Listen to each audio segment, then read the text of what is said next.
प्रवर्तन निदेशालय यानी ईडी की निगाहें एक बार फिर से राहुल गांधी पर आकर टिक गई हैं। राहुल गांधी ही क्या, सोनिया गांधी भी ईडी की रडार पर आ चुकी है। जी हां, दरअसल ईडी ने नेशनल हेराल्ड अखबार से जुड़े एक मनी लॉन्ड्रिंग केस में कांग्रेस सांसद सोनिया गांधी और लोकसभा में विपक्ष के नेता राहुल गांधी के खिलाफ आरोप पत्र दाखिल किया है। हालांकि कांग्रेस ने ईडी के इस कदम को बदले की राजनीति बताया है। देखिए, एजेंसी का दोबारा समन आया। मैं हैरान था क्योंकि जिस विषय में मुझे बुलाया है इसके सवाल ऑलरेडी हमने 2019 में दिए हैं। सबको याद है कि मैं 2019 में 2 ECR में गया था, समन काफ़ी मिले थे, 15 बारी गया हूं और 10-10 घंटे बैठा, 23,000 डॉक्यूमेंट दे दिए। एजेंसियों ने रेड वगैरह किया, जो भी करना था। उस टाइम मुझे याद है कि दिसंबर 7 को 2018 में राजस्थान में इलेक्शन था, तो उस टाइम भी मेरे दफ्तर में रेड किया। बिल्कुल टाइमिंग बहुत ऐसा था। और फिर 2019 में जनरल इलेक्शन था, उस टाइम मेरे को वहां बुलाया और जो भी सवाल थे उसके सारे जितने भी इशू थे सारे मैंने जवाब दिए।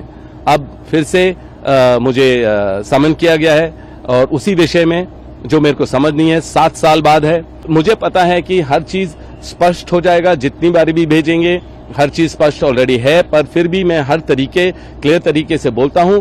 और मैं यही कहूंगा कि अभी जो कहीं भी अगर कोई भी उम्मीदवार होता है, एजेंसियों को भेजा जाता है, केस शुरू हो जाएंगे और जैसे ही वहां इलेक्शन खत्म होता है उनका पता ही नहीं चलता है, केस खत्म हो जाता है, हर चीज होता है। तो ये जो गलत हो रहा है, ये जनता का, मेरा जो अनुभव है जनता के साथ, वो हमेशा यही बोलते हैं कि एजेंसियों पर हमें भरोसा नहीं है, क्योंकि उनको जब भी कोई इलेक्शन होता है या कभी भी उनको किसी को गलत तरीके से दिखाना होता है तो वही चीज दोबारा उनको तंग किया जाता है और एजेंसियों के द्वारा। ईडी ने इस मामले से जुड़ी जांच के बाद कांग्रेस के इन 2 वरिष्ठ नेताओं के खिलाफ चार्जशीट दाखिल की। विशेष जज विशाल गोगने ने 9 अप्रैल को दायर इस चार्जशीट का संज्ञान लिया और इस मामले की सुनवाई की तारीख 25 अप्रैल तय कर दी। चार्जशीट में कांग्रेस नेता सैम पित्रोदा और राजीव गांधी फाउंडेशन के ट्रस्टी सुमन दुबे को भी अभियुक्त बनाया गया है। इस महीने की शुरुआत में ईडी ने एसोसिएटेड जर्नल्स लिमिटेड यानी AJL की 661 करोड़ रुपए की संपत्तियों को जब्त करने की प्रक्रिया शुरू कर दी थी। जांच एजेंसी ईडी ने औपचारिक तौर पर दिल्ली, मुंबई और लखनऊ के प्रॉपर्टी रजिस्ट्रार को नोटिस जारी किया था और इन संपत्तियों का फिजिकल पोजीशन लेने की मंशा को जाहिर किया था। नेशनल हेराल्ड अखबार का प्रकाशन एसोसिएटेड जर्नल्स लिमिटेड यानी AJL करती है, जिसका मालिकाना हक यंग इंडिया प्राइवेट लिमिटेड के पास है। कंपनी में सोनिया गांधी और राहुल गांधी दोनों की हिस्सेदारी है। वही कांग्रेस आला कमान की माने तो साल 2022 में कंपनी में कथित तौर पर वित्तीय अनियमितताओं की जांच के लिए ईडी ने केस दर्ज किया था और सोनिया गांधी और राहुल गांधी को पूछताछ के लिए समन भी किया गया था। अरे मैं बोला ना, लेकिन क्या उन सरकारी पैसे लेके करप्शन करे? एक संस्था से उधार लेके दूसरे संस्था चलाने के लिए करे सो है। और इसमें गलती क्या है? एक बंद हुआ पेपर जो पंडित जवाहरलाल नेहरू जी के जमाने में शुरू हुआ था, बीच में हमारी सरकार नहीं थी, उस वक्त बंद हुआ था। जब बंद हुआ, बहुत से यानी नेहरू जी के बाद वो पेपर आहिस्ता आहिस्ता कमजोर हो गया पैसे से, तो वो हमने चलाने की कोशिश करे। इससे करप्शन कहाँ आ गया? करप्शन बोले तो किसी का काम करता हूँ बोल के पैसे लिए तो करप्शन, या हुकूमत में रह के अगर पैसे लिए करप्शन। ये तो देश के लिए, ये पेपर चलाने के लिए नेहरू जी ने किया था। कौमी आवाज और एक जहाँ नवजीवन और नेशनल हेराल्ड, 3 पेपर निकाले थे उन्होंने, तो हिंदी में एक, उर्दू में एक, इंग्लिश में एक।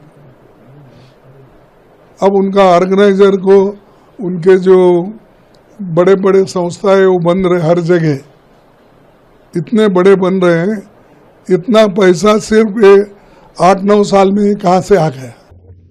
ईडी का इस्तेमाल केवल और केवल विपक्ष के नेताओं पर, विशेष रूप से आज देख सकते हैं कि गांधी परिवार के ऊपर लगातार इन्होंने ईडी की कार्रवाई की है। सोनिया जी को, राहुल जी को इन्होंने अभी अपने चार्जशीट में उनका नाम लाया है, और नेशनल हेराल्ड के मामले में, जिससे कि उनका कोई लेना देना नहीं है। केवल और केवल पर प्रताड़ित करने के लिए, परेशान करने के लिए ये कार्रवाई की जा रही है। ईडी ने नेशनल हेराल्ड की संपत्ति जब्त करने की कार्रवाई मनी लॉन्ड्रिंग कानून यानी पीएमएलए के सेक्शन 8 के नियम 5 क्लॉज 1 के तहत की है। इसके तहत वो जब्त की गई संपत्ति पर कब्जा लेने की प्रक्रिया शुरू कर सकता है। इस कार्रवाई के मुताबिक संपत्ति पर काबिज लोगों को संपत्ति और इसका परिसर खाली करने को कहा गया है। ऐसा ही एक notice Jindal south west projects limited को भी जारी किया गया था, जिसका कब्जा मुंबई की बांद्रा स्थित हेराल्ड हाउसिंग बिल्डिंग की 7वीं से लेकर 9वीं मंजिल पर है। कंपनी को निर्देश दिए गए हैं कि वो अपना किराया या लीज पेमेंट ईडी को देना शुरू करे। वहीं इस बाबत कांग्रेस नेता जयराम रमेश ने एक्स पर पोस्ट किया, नेशनल हेराल्ड की संपत्ति जब्त करना कानून के शासन के नाम पर राज्य प्रायोजित अपराध है। श्रीमती सोनिया गांधी, राहुल गांधी और कुछ अन्य लोगों के खिलाफ आरोप पत्र दाखिल करना प्रधानमंत्री और गृह मंत्री की ओर से बदले की राजनीति और धमकी के अलावा कुछ नहीं है। कांग्रेस और उसका नेतृत्व चुप नहीं रहेगा, सत्यमेव जयते। वहीं बीजेपी आलाकमान नेशनल हेराल्ड अखबार से जुड़े इस मनी लॉन्ड्रिंग केस में कांग्रेस पर हमलावर है। अब ऐसा है, वो देखो, उनके प्रदर्शन करने के अधिकार को मैं चुनौती नहीं दूंगा, लेकिन प्रदर्शन किस बात के लिए, ये मैं बिहार से आता हूं तो एक पैटर्न आपको दे दूं। जब भी सीबीआई और ईडी क्वेश्चन करती है लालू जी को, उनके परिवार को, लैंड फॉर जॉब स्कैम में, तो लोग पहुंच जाते धरना देने के लिए, आपको मालूम ही है। तो वही मॉडल कांग्रेस पार्टी ने भी अख्तियार कर लिया है क्या? नेशनल हेराल्ड मामले में एक बड़ा भ्रष्टाचार हुआ था, बड़ा घोटाला हुआ था, और उस भ्रष्टाचार की जांच जब कांग्रेस की ही सरकार थी देश में तब शुरू हुई थी, और जांच का निष्कर्ष ये निकला कि उसका इतना बड़ा घोटाला, और उसके जो मुख्य शेयर होल्डर थे उसमें श्रीमती सोनिया गांधी, श्री राहुल गांधी और उनके जो कांग्रेस के कई वरिष्ठ नेता थे, अब दो तो उसमें अब रहे भी नहीं। और आज अगर ईडी कोई कार्रवाई कर रही है तो पूरा कांग्रेस कुनबा गांधी परिवार को बचाने के लिए ऐसे बयानबाजी कर रहा है जैसे वह देश के संविधान से ऊपर हो गए, देश के कानून से ऊपर हो गए, देश की अदालत से ऊपर हो गए। जांच एजेंसियों को अपना काम करना है। दरअसल ये मामला नेशनल हेराल्ड अखबार से जुड़ा हुआ है, जिसकी स्थापना साल 1938 में भारत के पूर्व प्रधानमंत्री जवाहरलाल नेहरू ने की थी। उस समय से ये अखबार कांग्रेस का मुख्य पत्र माना जाता रहा है। अखबार का मालिकाना हक एसोसिएटेड जर्नल्स लिमिटेड यानी एजेएल के पास था, जो 2 और अखबार भी छापा करती थी, हिंदी में नवजीवन और उर्दू में कौमी आवाज। आजादी के बाद साल 1956 में एसोसिएटेड जर्नल को गैर व्यवसायिक कंपनी के रूप में स्थापित किया गया और कंपनी एक्ट की धारा 25 के अंतर्गत इसे कर मुक्त भी किया गया। साल 2008 में एजेएल के सभी प्रकाशनों को निलंबित किया गया और कंपनी पर 90 करोड़ रुपए का कर्ज भी चढ़ गया। फिर कांग्रेस नेतृत्व ने यंग इंडिया प्राइवेट लिमिटेड नाम की एक नई गैर व्यवसायिक कंपनी बनाई, जिसमें सोनिया गांधी और राहुल गांधी समेत मोतीलाल वोरा, सुमन दुबे, ऑस्कर फर्नांडिस और सैम पित्रोदा को निदेशक बनाया गया। इस नई कंपनी में सोनिया गांधी और राहुल गांधी के पास 76% शेयर थे, जबकि बाकी के 24% शेयर अन्य निदेशकों के पास थे।